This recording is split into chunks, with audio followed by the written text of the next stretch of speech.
การส่งเสริมและพิทักษ์พระพุทธศาสนาจังหวัดเชียงรายขอเชิญร่วมงานครบรอบ3 ปีการก่อตั้งสมาพันธ์ยุวพุทธสัมพันธ์และเปิดกรุสมเด็จพุทธาจารย์โตพรหมรังสี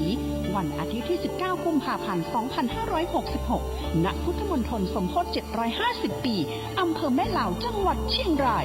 ระหว่างเวลา 7:30 น. ถึง 16:00 น. กิจกรรมในงานประกอบด้วยการตั้งองค์พระป่าและจัดนิทรรศการของ 18 อำเภอการสาธิตการสวดมนต์สรรเสริญพระรัตนตรัยทำนองสรพัญญะและการบรรยายธรรมของนักเรียนที่ชนะเลิศการประกวดระดับจังหวัดการมอบประกาศเกียรติคุณแก่ผู้ทำคุณประโยชน์ต่อพระพุทธศาสนา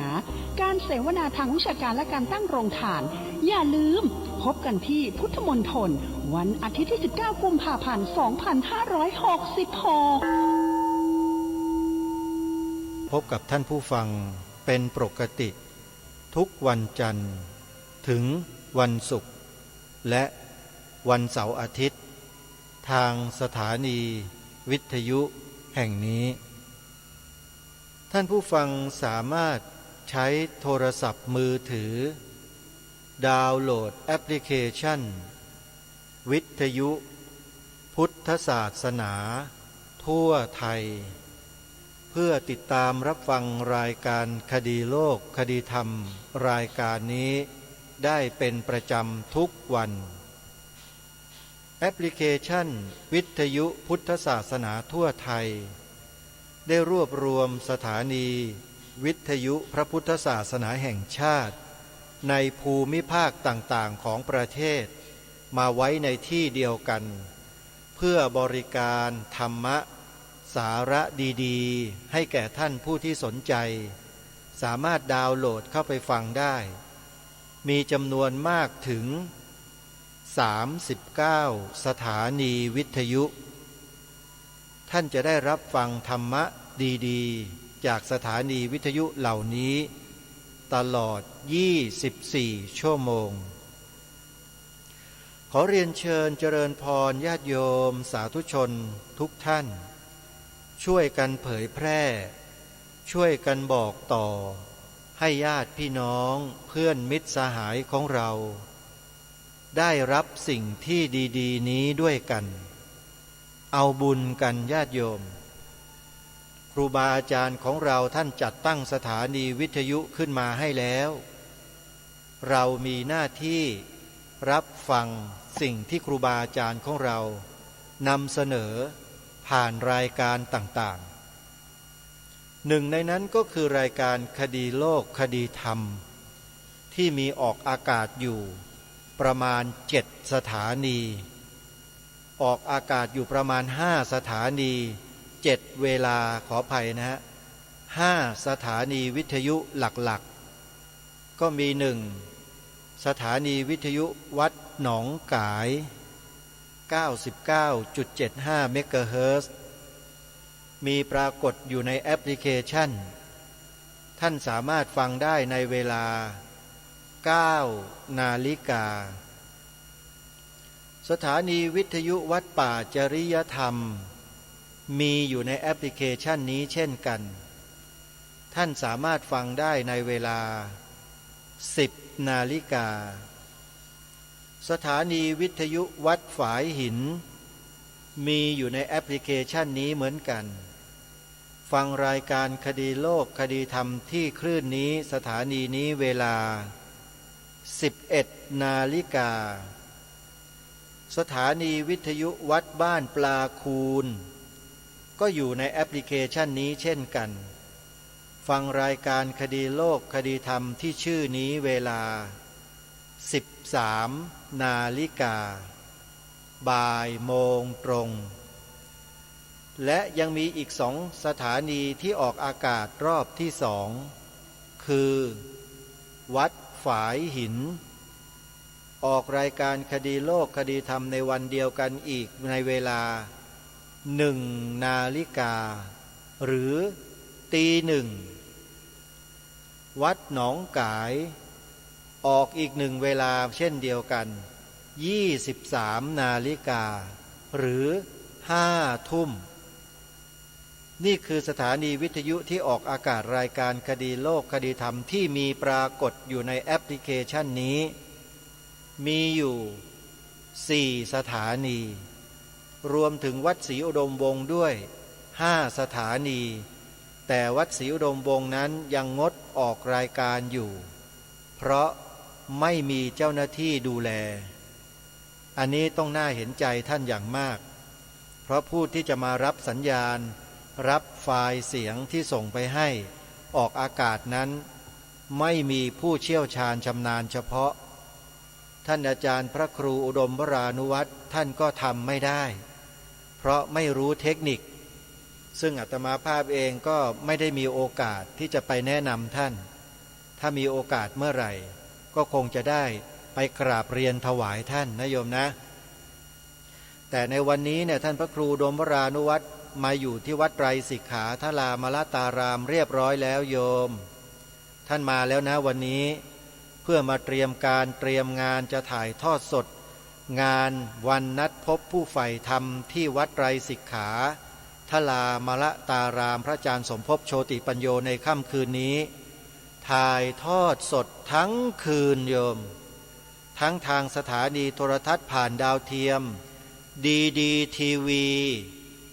สถานีวิทยุพระพุทธศาสนาแห่งชาติวัดอารามมงคลจังหวัดกาฬสินธุ์ 89.0 เมกะเฮิรตซ์วัดศรีอุดมวงศ์อำเภอวังสะพุงจังหวัดเลย 101.75 เมกะเฮิรตซ์หรืออาจจะมีวัดอื่นๆที่เป็นเครือข่ายร่วมถ่ายทอดเสียงทั้งคืนในค่ำคืนนี้ด้วยก็ได้คอยติดตามรับฟังกันนะโยมนะคืนนี้คอยติดตามชมอาตมาภาพเข้ารายการตั้งแต่ตอนเย็นๆเลยแหละแล้วก็จะไปขึ้นแสดงธรรมตอนค่ำคืนเวลาเท่าไหร่อย่างไรนั้นยังไม่ทราบเดี๋ยวญาติโยมจะทราบในตอนค่ำๆวันนี้เองนะโยมนะคอยติดตามรับชมรับฟังกันร่วมอนุโมทนาบุญด้วยกันนะโยมนะนี่ก็เป็นสถานีวิทยุที่ออกรายการคดีโลกคดีธรรมในแอปพลิเคชันสรุปอีกครั้งหนึ่งนะโยมหนึ่งวัดหนองกายวัดหนองกายออกเวลา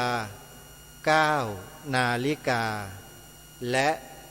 23 นาฬิกาวัดป่าจริยธรรมออกรายการคดีโลกคดีธรรมเวลา 10 นาฬิกาวัดฝายหินออกรายการคดีโลกคดีธรรมเวลา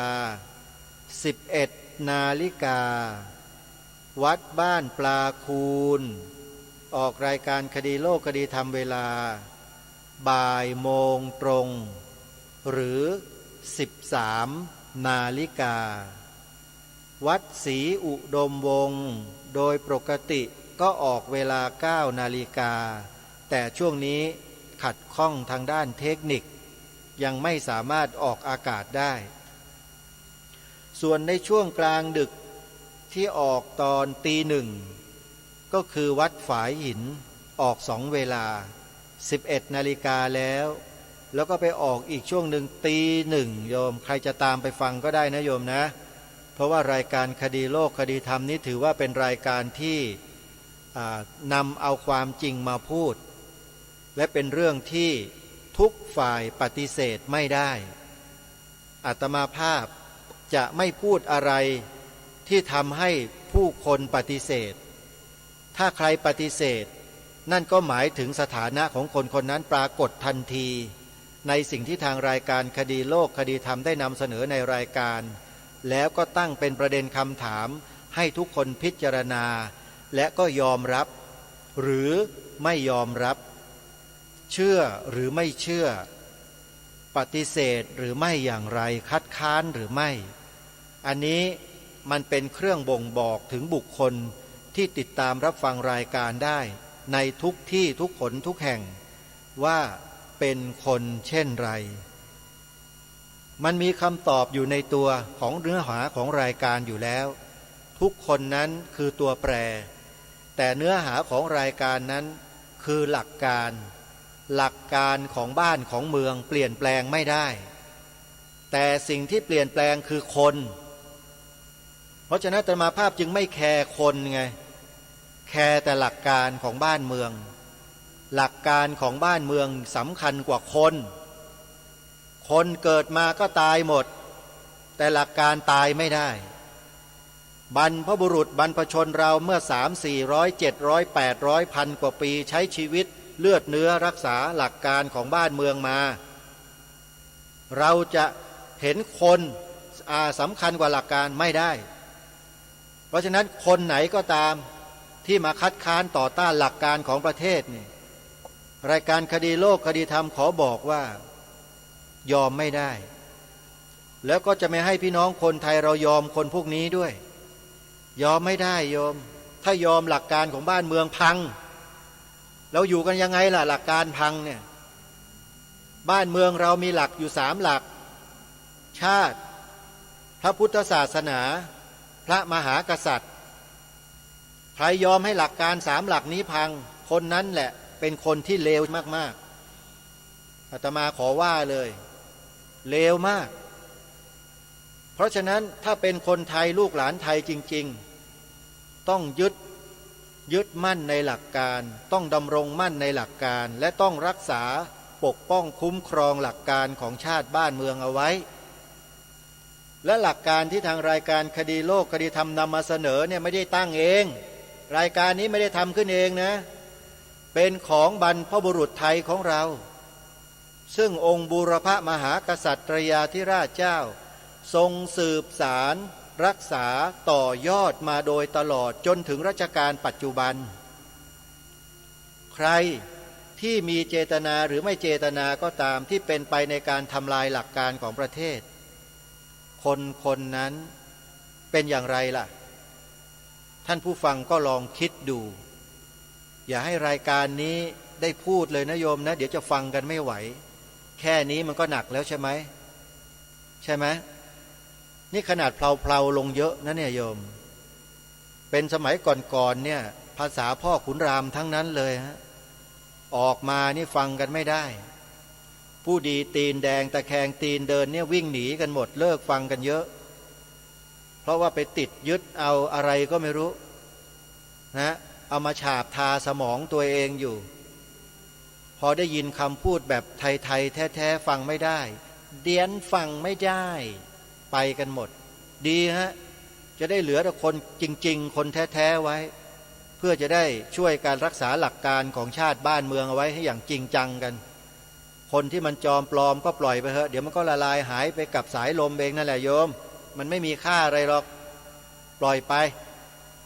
ถ้าจะมีค่าก็ต่อเมื่อกลับตัวกลับใจกลับหัวกลับหางกลับเนื้อกลับตัวมานั่นแหละถึงจะมีค่าอันนั้นเรายอมรับได้ยังกลับตัวได้ทันแต่ถ้าใครยังระเหยรอยชายเป็นพวกพุทธโลกสวยอยู่ก็เดี๋ยวสักวันลมก็พัดพาหนีลงทะเลไปเองนั่นแหละปล่อยไปเถอะไม่เป็นไรเราก็มาทำหน้าที่ของเรากันต่อนะฮะกลับมาที่เรื่องของเราญาติโยมสาธุชนทุกท่านสถานีวิทยุต่างๆที่ออกรายการคดีโลกคดีธรรมอยู่ทุกวันนี้เนี่ยที่อยู่ในแอปพลิเคชันเราทราบไปแล้วแต่ที่ยังไม่ได้เข้ามาในแอปพลิเคชันอย่างเช่นวัดอารามมงคลอำเภอยางตลาดจังหวัดกาฬสินธุ์คลื่น FM 89.0 เมกะเฮิรตซ์นี่ออกรายการคดีโลกคดีธรรมประจำทุกวันวันไหนไม่ได้เปิดออกรายการคดีโลกคดีธรรมโยมโทรศัพท์มาถล่มสถานีกันแทบพักแทบยับเลยนี่พระครูประยัติโพธิธรรมท่านบอกนั่นหมายความว่าญาติโยมเรานั้นที่อยู่ต่างจังหวัดแถวกาฬสินธุ์มหาสารคามเนี่ยมีสติมีปัญญาสัมมาทิฏฐิโยมต้องขออนุโมทนาอย่างยิ่งต้องกราบขออภัยท่านอาจารย์พระครูปริยัติด้วยนะที่แฟนๆรายการคดีโลกคดีธรรมโทรศัพท์ไปกระตุ้นไปเตือนเนี่ยคือบอกญาติโยมนิดหนึ่งว่าโยมไม่ต้องไปโทรหาอาจารย์พระครูท่านนะโยมบางทีท่านอาจจะพักผ่อนบ้างติดภารกิจบ้างเลยไม่ได้เปิดรายการออกในบางวันเนี่ยอย่าไปว่าพระครูนะโยมนะท่านออกอากาศให้รายการคดีโลกคดีธรรมออกอากาศนี่มานานแล้วท่านก็ออกให้อยู่บ่อยๆ มันอาจจะมีพลาดพลั้งบ้างบางครั้งบางโอกาสเนี่ยโยมอย่าไปว่าครูบาอาจารย์บาปนะโยมนะเพราะฉะนั้นต้องฝากญาติโยมเลยอย่านะอย่าตำหนิท่านยังไงก็ขอให้พวกเราแจ้งบอกกับท่านดีๆด้วยความเคารพนะว่าวันนี้เป็นเช่นใดนาะซิบอเปิดรายการคดีโลกคดีธรรมแล้วเนาะครูบาอะไรก็ว่าไปเดี๋ยวท่านก็นึกได้ท่านก็เปิดให้เราเห็นไหมต้องขอกราบขอบคุณท่านอาจารย์พระครูปริยัติโพธิธรรมทั้งวันนี้ท่านก็ไปอยู่ที่วัดไตรสิกขาทรามรตารามเรียบร้อยแล้วนำพาคณะญาติโยมสาธุชนไปตั้งหลาย10 คันรถบัสนะโยมถือว่าเป็นคนจำนวนมากเลยแหละงานวัดวันนัดพบผู้ใฝ่ธรรมที่วัดไตรสิกขาทรามรตารามปีนี้อาตมาภาพมั่นใจว่าจะมีผู้คนเข้าไปร่วมกิจกรรมกันล้นหลามศาลาเหมือนกับทุกปีที่เราไปร่วมงานกันพูดง่ายๆว่าถ้าคณะธรรมอากาลิโกพระครูดมวรานุวัตรพระครูปริยัติโพธิธรรมและอาตมาภาพไปจัดกันเมื่อไหร่วัน2 วันเนี่ยนะคนล้นศาลาล้นเข้าไปถึงในป่าลานธรรมนู่นน่ะตากน้ำคงน้ำค้างฟังธรรมกันทั้งคืนโยมภาพบรรยากาศนี้ทุกท่านจะได้เห็นเดี๋ยวอาตมาภาพจะเป็นผู้คอยกำกับดูแลช่างภาพลำดับภาพเองให้ทีมงานตากล้องไปแอบถ่ายในป่านะในป่าลานธรรมของวัดไตรสิกขาเพื่อให้เห็นว่าญาติโยมเรานั่งอยู่ในป่าจริงหรือเปล่าเดี๋ยววันนี้ค่ำคืนเนี่ยโรมจะได้เห็นกันแน่นอนถ้าใครติดตามถ่ายทอดสดนะทางสถานีโทรทัศน์ผ่านดาวเทียมจานดำโยมใครมีจานดำที่บ้านบ้างจดไว้โยมคืนนี้ดูช่องหมายเลข232โยมดูแต่เวิร์กพอยต์ใช่ไหมเวิร์กพอยต์เลขที่เท่าไหร่ช่องเท่าไหร่จำกันได้ทั้งบ้านทั้งเมืองจำได้หมดดีทีวีนี่ก็จำได้ง่ายถ้าหากว่าจำเลขช่องเวิร์กพอยต์ได้23ใช่ไหมเวิร์กพอยต์เนี่ยโยมก็ใส่เลข2ไปแค่ตัวเดียวข้างหลังก็เป็น232ก็ดูดีทีวีได้แล้วบอกต่อกันไปเด้อโยมเด้อให้ดูดีทีวีกันคืนนี้วัดพระอาจารย์สมภพโชติปัญโยถ่ายทอดสดเด้อช่วยกันบอกช่วยกันเอิ้นกันเด้อโยมเด้อได้บุญได้กุศลร่วมกันนะฮะสถานีวิทยุวัดอารามมงคลเนี่ยท่านออกอากาศตลอด24 ชั่วโมงแล้วก็นำรายการคดีโลกคดีธรรมออกอากาศในเวลา 9 นาฬิกาทุกวันนะญาติโยมก็ได้ฟังกันทั่วถึงขออนุโมทนาบุญกับญาติโยมชาวจังหวัดกาฬสินธุ์จังหวัดมหาสารคามจังหวัดขอนแก่นบางส่วนก็ฟังกันได้นะญาติโยมก็ร่วมทำบุญสร้างถนนทำถนนให้กับอาตมาภาพไปทำที่สวนป่าสามัคคีทำกันมาเมื่อคราวที่ญาติโยมไปปฏิบัติธรรมสัญจรกันที่พระธาตุขามแก่นเมื่อวันที่21 มกราคมที่ผ่านมารุ่งเช้าวันที่22ทำบุญตักบาตรอาตมาก็กำลังถ่ายภาพถือย่ามไปด้วยเพราะกลัวย่ามจะหายโยมก็เอาตังใส่อาตมาก็ไม่ได้ดูหรอกหล่นหกไปอาตมาก็ไม่ได้เก็บเพราะไม่รู้เพราะว่าไม่ได้มีเจตนาที่จะเอาย่ามไปใส่ปัจจัยนะโยมเพราะเอาวางไว้เดี๋ยวหายแล้วก็ถือกล้องถ่ายครูบาอาจารย์กำลังบิณฑบาตญาติโยมก็คงจะทราบหลายท่านหลายคนก็อาจจะมองว่าพระครูประหลัดนรงฤทธิ์เนี่ยมันหยิ่งเหลือเกินถวายเงินไม่รับไม่รู้จริงๆโยมอาตมาไม่ได้ไปรับตังค์นะไปยืนถ่ายภาพเก็บภาพบรรยากาศครูบาอาจารย์ของเราไม่ได้มีเจตนาจริงๆขออภัยขอขมาด้วยกันนะโยมนะอย่าถือสาเด้อยังไงก็ตามไปที่วัดไตรสิกขาวันนี้ก็อย่าลืมถ้าใครจะทำบุญร่วมสร้างถนนกับสวนป่าสามัคคีธรรมอาตมาเนี่ยโยมเตรียมตัวไว้นะเตรียมปัจจัยไว้เด้อใส่ซองไว้เขียนชื่อนามสกุลที่อยู่ไว้ด้วยนะโยมนะเตรียมพร้อมไว้เลยจะเป็นสิ่งที่ดีที่สุดจะง่ายที่สุดญาติโยมก็จะได้ทำบุญโดยทั่วถึงกันนะสถานีอีกสถานีหนึ่งที่ออกอากาศแต่ไม่ได้อยู่ในแอปพลิเคชันก็คือวัดสามชุกอำเภอสามชุกจังหวัดสุพรรณบุรีคลื่น FM 100.25 เมกะเฮิรตซ์หลวงพ่อพระครูสุวรรณวิจิตร เพิ่งจะทำบุญอายุวัฒนมงคลไปเมื่อเร็วๆนี้เองอายุครบ78 ปีหรืออย่างไรเนี่ยจำไม่ผิดนะต้องขออภัยด้วยนะถ้าจำผิด70กว่าปีแล้วหลวงพ่ออายุท่านเป็นพระปริยธรรม4ประโยคแล้วก็จบดุษฎีบัณฑิตปริญญาเอกมหาวิทยาลัยสงฆ์มหาจุฬาลงกรณราชวิทยาลัยโยมท่านจบด็อกเตอร์นะโยมนะถือว่าเป็นพระที่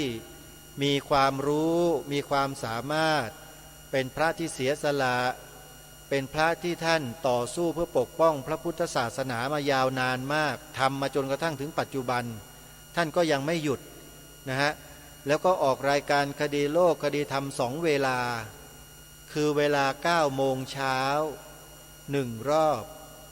และเวลา20 นาฬิกาหรือ2 ทุ่มอีก1รอบและหลวงพ่อก็ถ่ายทอดรายการตระเวนคนตระเวนธรรมในตอนค่ำอีกด้วยนี่คือน้ำใจของครูบาอาจารย์ท่านความเสียสละความทุ่มเทของท่านนะฮะญาติโยมก็จะลืมร่วมทำบุญสนับสนุนครูบาอาจารย์ของเราด้วยนะท่านเสียสละทุ่มเทให้เราออกรายการทำสถานีวิทยุเปิดธรรมะให้เราฟังกันอยู่ทั่วประเทศไม่ว่าสถานีไหนก็แล้วแต่เธอโยมฟังที่ไหนรู้ที่ไหนทำกันที่นั่นโดยเฉพาะสถานีวิทยุที่เอ่ยนามมาทั้งหมดเนี่ยไม่ว่าจะเป็นวัดหนองกายอำเภอแม่แตงจังหวัดเชียงใหม่วัดฝายหินอำเภอเมืองจังหวัดเชียงใหม่วัดศรีอุดมวงศ์อำเภอวังสะพุงจังหวัดเลย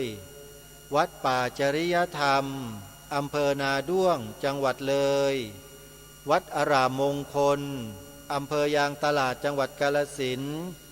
วัดบ้านปลาคูน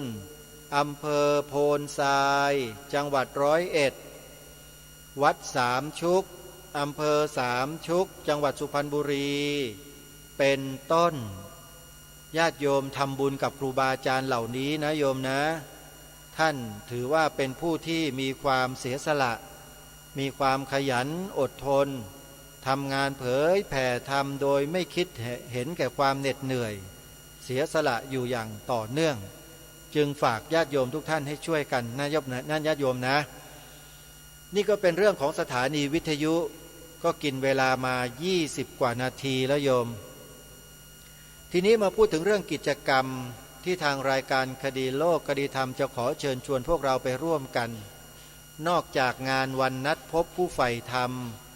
ซึ่งจะมีการจัดงานไปจนถึงวันที่7 กุมภาพันธ์เริ่มงานมาตั้งแต่วันที่1 กุมภาพันธ์มาแล้วและวันนี้คืนนี้เป็นคืนพิเศษของงานจะมีการถ่ายทอดสดทางสถานีโทรทัศน์ผ่านดาวเทียมดีทีวีตลอดทั้งคืนทาง Facebook Live 2 ช่องหลักๆก็คือวัดศรีอุดมวงศ์ Official Fan Page และวัดอารามมงคลญาติโยมสามารถติดตามรับชมได้ทั้ง3 ช่องทางและสถานีวิทยุวัดศรีอุดมวงศ์ 101.75 เมกะเฮิรตซ์วัดอารามมงคล 89.0 เมกะเฮิรตซ์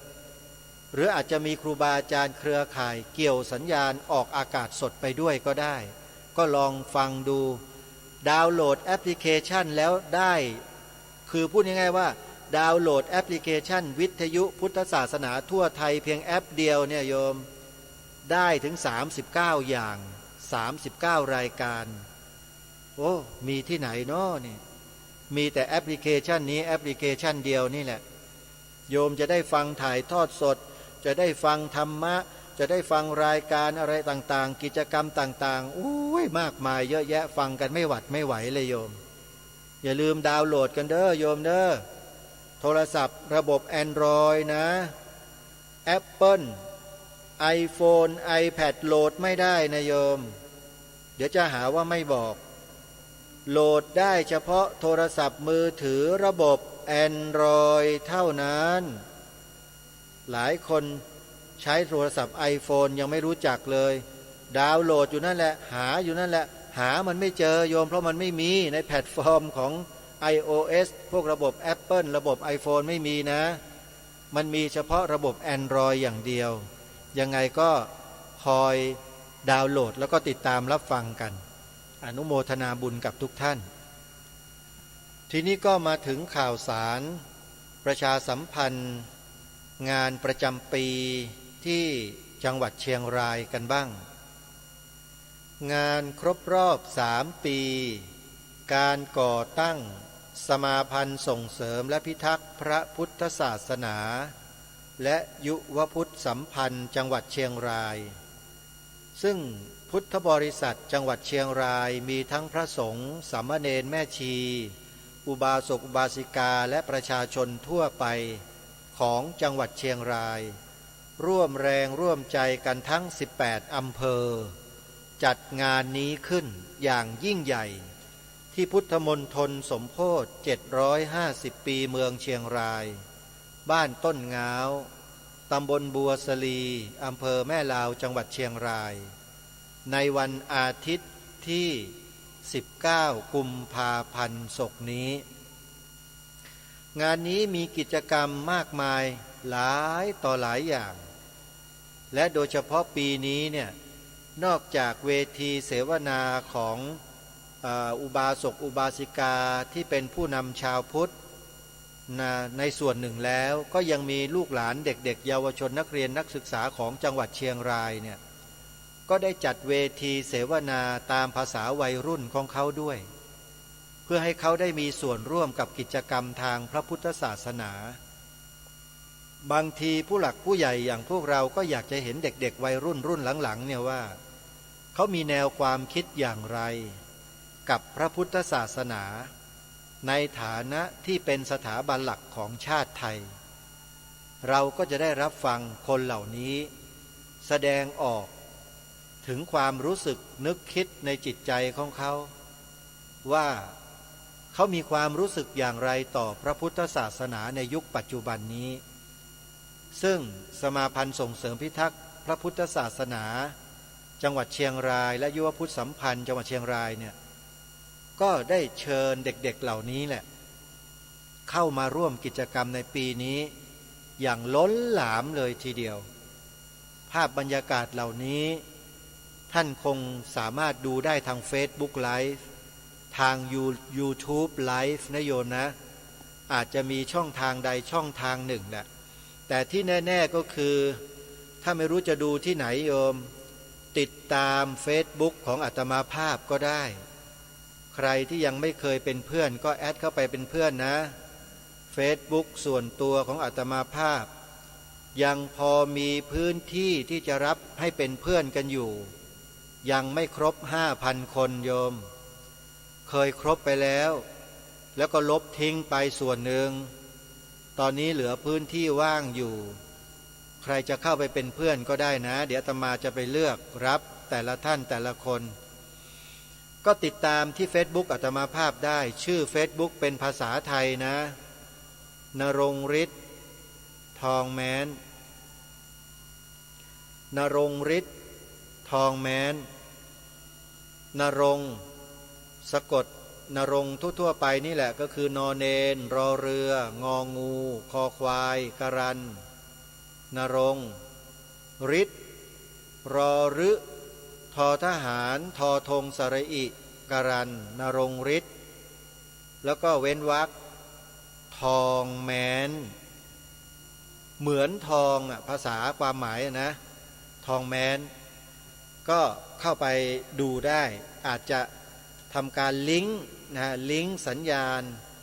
จาก Facebook Live ของวัดศรีอุดมวงศ์หรือไม่ก็ของวัดอารามมงคลเนี่ยให้พวกเราได้ติดตามรับชมกันด้วย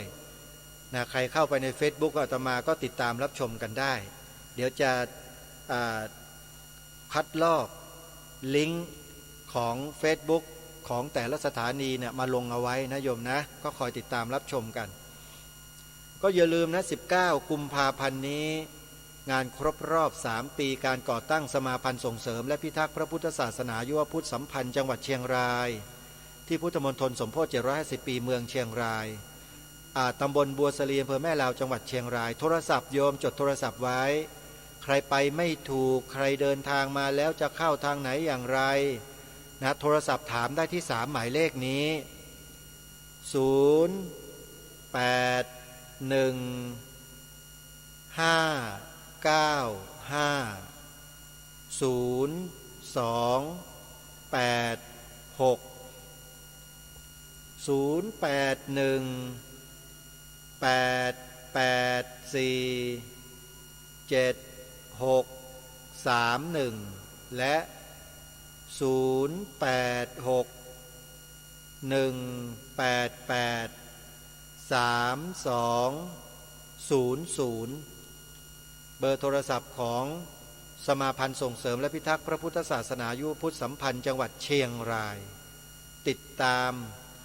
ผลงานการถ่ายทอดสดทาง Facebook Live ได้ในวันอาทิตย์ที่19กุมภาพันธ์งานเริ่มตั้งแต่เวลา7 นาฬิกาเป็นต้นไปมีอยู่กิจกรรมหนึ่งที่ขอแนะนำญาติโยมได้มีส่วนร่วมงานสร้างอุโบสถศิลาแรงใครเคยเห็นอุโบสถศิลาแรงบ้างไหมถ้าไม่เคยเห็นที่นี่เขากำลังจะจัดสร้างโดยใช้ศิลาแรงทั้งหมดที่วัดป่าอาเจียงตำบลกระโพอำเภอท่าตูมจังหวัดสุรินทร์ญาติโยมวัดป่าอาเจียงได้วางศิลาฤกษ์อุโบสถไปแล้วแล้วก็กำลังจะสร้างโครงสร้างอุโบสถบนหลังช้างอันนี้ต้องขอบอกเลยว่ารูปทรงอุโบสถของวัดป่าอาเจียงนั้นเป็นรูปทรงของโรงอุโบสถลอยอยู่บนเหนือหลังช้างน่าสนใจไหมล่ะโยมใครที่จะเป็นเจ้าภาพร่วมสร้างเนี่ยอาตมาภาพว่าเป็นโอกาสดีของญาติโยมทีเดียวนะเนี่ยใครสนใจก็เดี๋ยวอาตมาจะได้ฝากเบอร์โทรศัพท์ไว้ให้ในโอกาสต่อไปนะวันนี้มาบอกเล่าคร่าวๆไว้ก่อนเพราะว่าเห็นเป็นกิจกรรมงานสร้างอุโบสถที่แตกต่างจากหลายๆสถานที่ที่ทางวัดป่าอาเจียงต้องสร้างอุโบสถด้วยศิลาแรงก็ดีให้สร้างตั้งอยู่บนหลังช้างก็ดีเนี่ยก็เพื่อเป็นการบ่งบอกถึงสัญลักษณ์ของจังหวัดสุรินทร์โยมเนื่องด้วยจังหวัดสุรินทร์เนี่ยมีปราสาทหินศิลาแรงเกิดขึ้นอยู่บนพื้นที่ของอีสานทางใต้เนี่ยเยอะมากอย่างที่อำเภอจอมพระจังหวัดสุรินทร์ที่อาตมาภาพไปปลูกป่าอยู่นี่ก็เหมือนกันมีปราสาทจอมพระอยู่ที่นั่นเคยเข้าไปเที่ยวเคยไปดูเคยไปชมมาแล้วเขาบอกว่าเป็นอโรคยาอาสมถ้าจะพูดเป็นภาษาสมัยนี้ก็คือเป็นโรงพยาบาลรักษาผู้ป่วยซึ่งมีกระจัดกระจายอยู่ในหลายๆพื้นที่ของอีสานใต้เนี่ยมากมายหลายแห่งเลยหนึ่งในนั้นก็คือปราสาทจอมพระทำด้วยอิฐศิลาแรงทั้งหลังก้อนไม่ใช่เล็กๆนะก้อนใหญ่ๆเลยแหละแล้วนี่แหละก็เป็นสัญลักษณ์ที่ทางวัดป่าอาเจียงจะนำไปสร้างอุโบสถด้วยหินศิลาแรงซึ่งหาได้ในปัจจุบันนี้โยมไม่ยากมีเยอะหินศิลาแรงเนี่ยต้องขุดลงไปแล้วก็ไปตัดเอาหินเหล่านี้ใต้ดินจึงจะสามารถนำมาใช้งานได้ทีนี้รูปช้างก็คงไม่ต้องบอกว่าถ้าในประเทศไทยถ้ากล่าวถึงช้างแล้วต้องที่นี่ที่เดียวเป็นต้นกำเนิดใหญ่ของช้างทั่วประเทศไทยที่นี่แหละคือต้นกำเนิดทำไมจึงกล้าพูดว่าเป็นต้นกำเนิดของช้างเพราะผู้เชี่ยวชาญชำนาญในเรื่องจับช้างคล้องช้างในป่ามือหนึ่งของโลกอยู่ที่นี่โยมอยู่ที่บ้านกระโพอำเภอท่าตูมจังหวัดสุรินทร์ โดยมีเจ้าอาวาสวัดป่าอาเจียงพระครูสมุหารนี่แหละเป็นผู้หล่อหลอมผู้คนในแถบนี้ให้รวมตัวกัน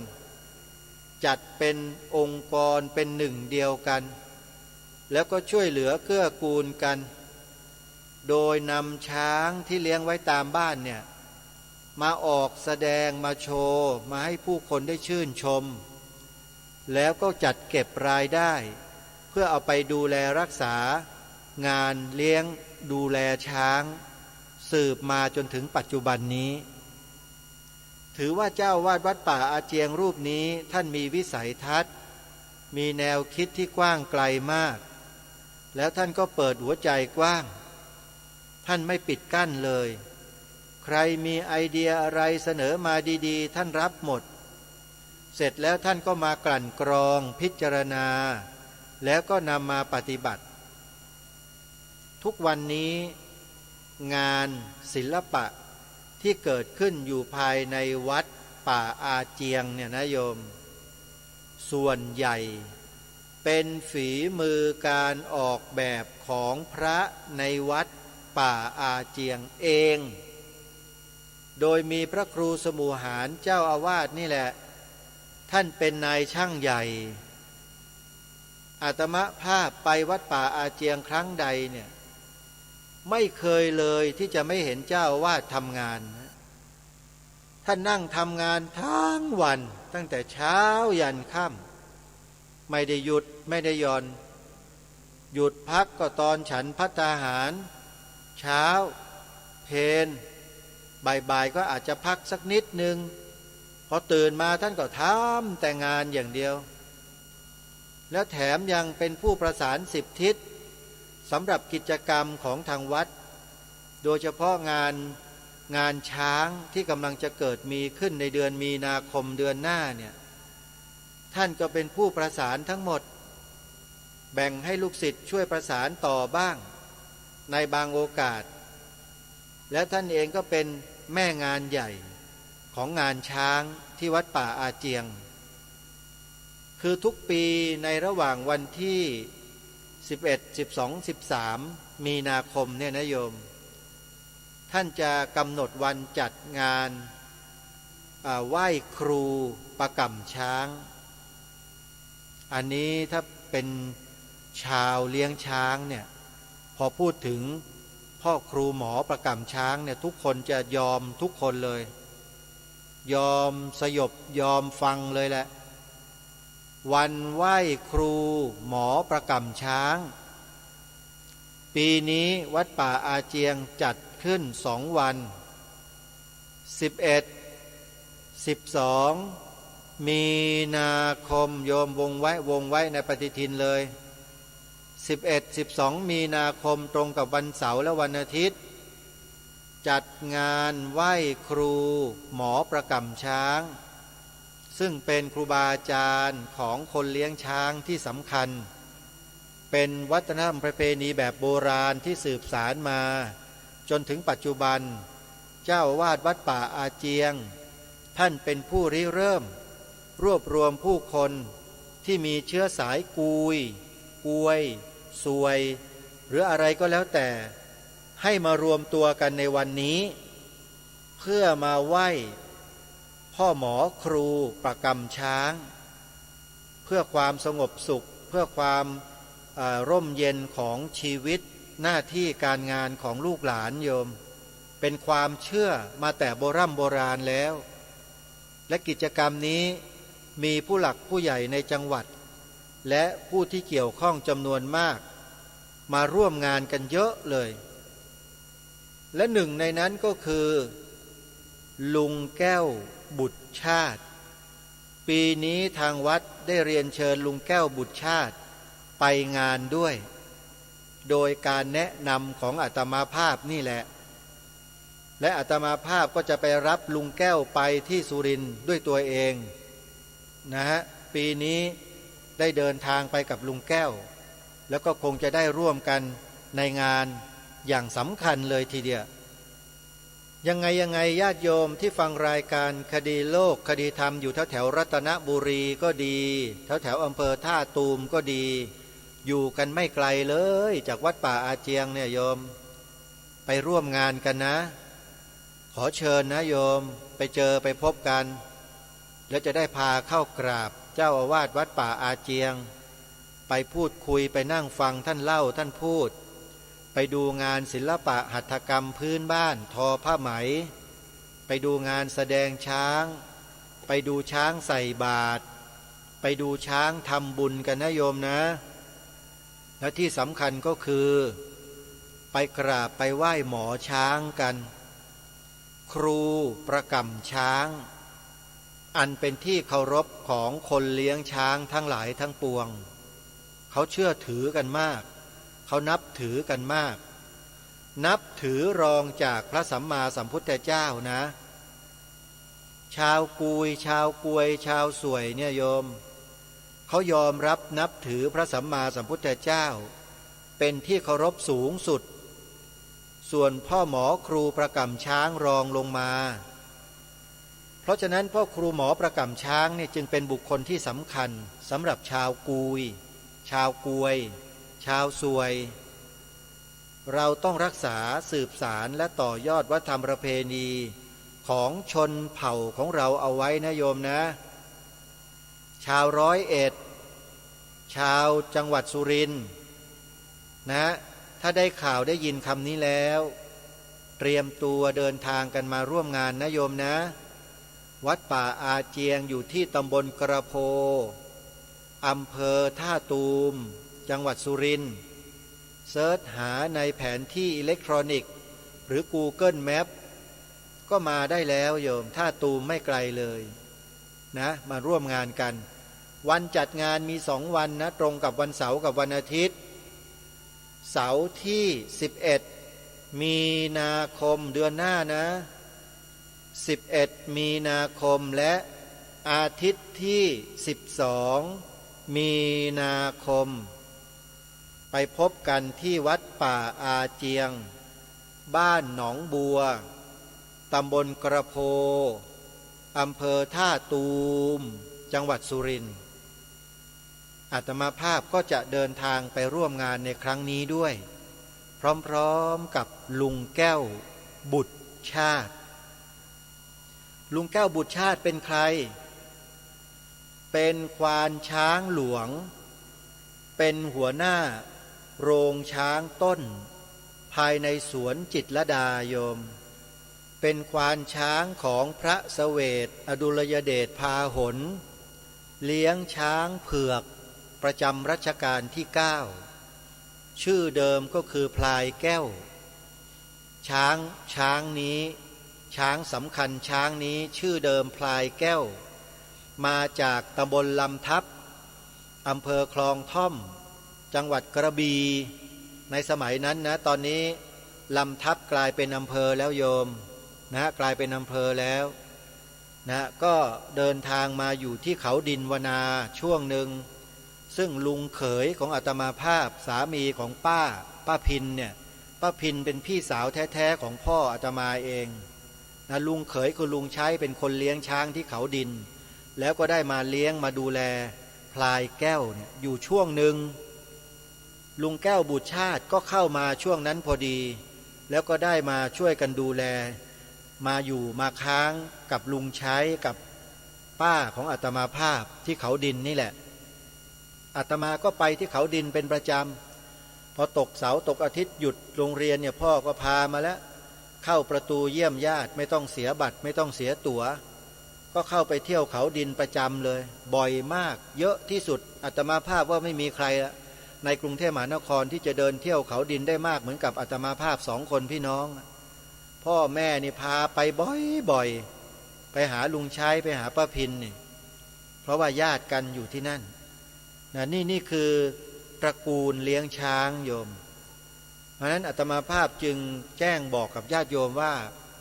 งานบุญประเพณีในปีนี้เนี่ยวัดป่าอาเจียงเขาจัดใหญ่จริงๆโยมท่านเจ้าวาดพระครูสมุหารท่านมีความหวังมีความมุ่งมั่นที่จะให้ญาติโยมที่เป็นญาติพี่น้องที่เป็นเชื้อสายไทยกุยกวยสวยทั้งหลายเนี่ย ได้มาไหว้หมอครูประกำช้างที่วัดป่าอาเจียงเป็นพื้นซึ่งที่นี่ท่านได้สร้างศาลพ่อครูประกำช้างเอาไว้โยมสวยงามมากเป็นแบบธรรมชาติแบบโบราณและพระเป็นผู้ก่อร่างสร้างขึ้นมาเองทั้งหมดเลยมีลูกศิษย์ลูกหาเป็นญาติโยมเพียงไม่กี่คนมาทำงานกันนอกนั้นพระทำทั้งนั้นท่านเจ้าวาดลงมือเองทั้งหมดช้างมังกรหรือช้างพญานาคเรียกชื่อจริงๆคืออะไรอาตมาไม่ทราบอ่ะที่อยู่ด้านหน้าศาลพ่อครูประกำช้างเนี่ยท่านพระอาจารย์พระครูสมุหานเจ้าวาดเนี่ยอาตมาวันนั้นไปเห็นท่านนั่งเชื่อมเหล็กนั่งดัดเหล็กทำรูปทำอะไรทำเองเลยทาสงทาสีเองก่อปูนปั้นปูนสดเองหมดฝีมือของพระทั้งนั้นโยมแล้วจะไม่ศักดิ์สิทธิ์ได้ยังไงใช่ไหมเพราะฉะนั้นวัดป่าอาเจียงเนี่ยถือว่าเป็นฝีมือของพระทั้งนั้นที่ท่านได้ร่วมแรงร่วมใจกันสร้างสรรค์รังสรรค์ศิลปะวัฒนธรรมพื้นบ้านของชาวบ้านหนองบัวตำบลกระโพอำเภอท่าตูมจังหวัดสุรินทร์ขึ้นซึ่งอาตมาภาพเองก็ถือว่าเป็นที่รู้จักของเจ้าวาดวัดป่าอาเจียงเป็นพิเศษนะท่านก็ได้นิมนต์ให้ไปเทศน์ไปบรรยายไปอะไรที่วัดท่านแล้วก็ได้มีโอกาสไปร่วมงานกับท่านและต่อไปนี้จะไปทุกปีพอถึงเดือนมีนาคมเนี่ยโยมจำไว้ว่าวันที่13เนี่ยเป็นหลักถ้าวันที่13มีนาคมไม่ตรงกับวันเสาร์อาทิตย์ถ้าวันที่13ไหนอยู่ใกล้กับวันเสาร์อาทิตย์ให้เลื่อนไปเสาร์อาทิตย์นั้นสมมุติว่าอยู่ใกล้เสาร์อาทิตย์หลังคือ11 12ก็ไปจัดงาน11 12สมมุติว่าวันเสาร์อาทิตย์ไปตรงกับ14 15 16ก็ไปจัดงาน14 15 16ให้ตรงกับเสาร์อาทิตย์เลื่อนขึ้นไปหรือลดลงมาอันนี้แล้วแต่จังหวะของปฏิทินนะโยมนะแต่ปีนี้วันที่13ตรงกับวันจันทร์ซึ่งอยู่ใกล้กับวันเสาร์อาทิตย์หลังก็ต้องย้อนกลับลงไป2วันคือวันที่11 12มีนาคมจัดงานกันที่วัดป่าอาเจียงอ้าวเหลือบดูเวลาหมดลงแล้วญาติโยมวันนี้เลยไม่ได้พูดเนื้อหาสาระอะไรมากเลยไม่เป็นไรโยมเดี๋ยวพรุ่งนี้ติดตามรับฟังเนื้อหาสาระของรายการกันนะมีเรื่องราวที่น่าสนใจมานำเสนอวันนี้เวลาหมดลงแล้วต้องขอสมมติยุติรายการไว้แต่เพียงเท่านี้พบกันใหม่ในวันพรุ่งนี้ขอความสุขความสวัสดีในธรรมแห่งองค์สมเด็จพระบรมศาสดาสัมมาสัมพุทธเจ้า